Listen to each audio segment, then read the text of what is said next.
Day breaks fast with sunlight asking for identification in exchange for crusty eyes and accelerated heart rate. I arose to hustle thoughts, down dreams, and faint wishes for Bella Kaapi, despite my current residence being at the furthest reaches of the greatest quality. Sometimes you desire the risk of what you've never had more than a repeat of the joys you've already known, that you would take 7,700-mile plane flights to arrive at horrid smells, intense traffic, armored fences, and language barriers, just to guzzle down a morsel of what's sure to be garbage juice in a dirty aluminum cup.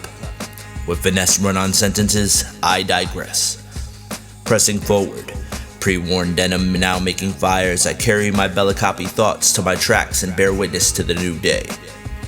Drifting from people watching to half-listens of angry movie review podcast rants over potholes and missed opportunities of yesterday, my eyes catch a man at a bus stop wearing a stained Hooters shirt 3 sizes too small, and somehow, a smile. Where could a man like that be going, I thought. Anger about Sandra Bullock screaming and spinning in gravity still as my score. Car sputtering to third place where drive-thru attendant hands off my coffee. The rusty sustenance buried beneath butter pecan sugar mountains, wearing half and half blankets and empty pockets now filled with regrets and hollow desires of consciousness. The far cry from my former faint wishes. Oh, the sweet joy and temporary rush, I thought, ears blinking to sponsored by TripAdvisor. People watching commenced, returning to traffic. A naked child holding a plastic SpongeBob. A woman with fur coat on despite the temperature. A man yelling, "Bust me down!" to his friend who wasn't listening as another stuffed some swag into what I'm sure is a stale White Owl wrapper while sitting on a milk crate amongst a pile of trash. We are all the stars in our own films, I guess, even the extras.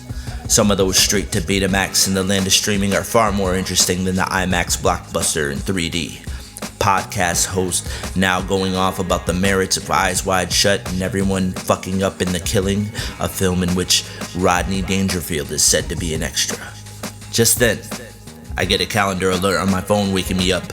I was asked to write a foreword to this book of essays, which I've been well past the deadline, but somehow just got an alert.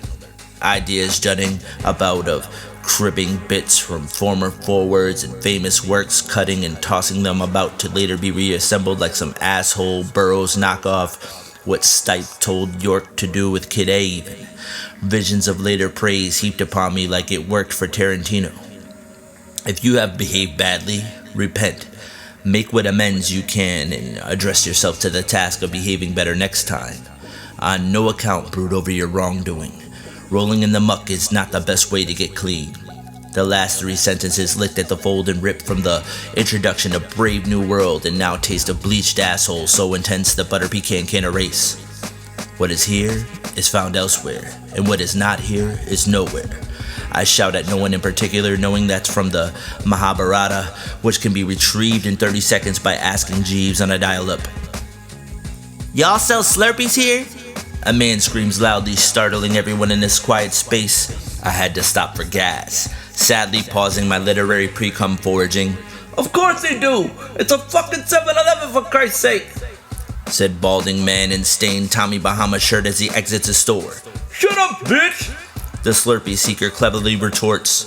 Clerk frowns as I tell her my card doesn't have a chip, and thus must be swiped repeatedly in various forms to steal my overdraft balance.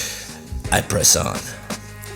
Came across a wild rant in the foreword to Wodehouse on Wodehouse. It is high time, in my opinion, that this nuisance was abated and biographers and essayists restrained from strewing these unsightly blemishes through their pages as if they were plowing the fields and scattering the good seed o'er land. I decided to include this without quotation marks for no other reason than flow, and it echoing my exact thoughts so much that they might as well have been written by myself. As all plagiarists and Drake must assuredly justify themselves in their existence. Mr. Mulliner's borrowed scribblings reminds me of my friend carrying calla lilies, varied perennials, and a bag of spruce tips to varied supermarkets and chain stores across the state. This is a man who spins brilliance and sorrowed chuckles from distorted timbre and turn phrases, adorns soundtracks with corn husks and animal visages, and has called me to my past due task the aforementioned PG despises.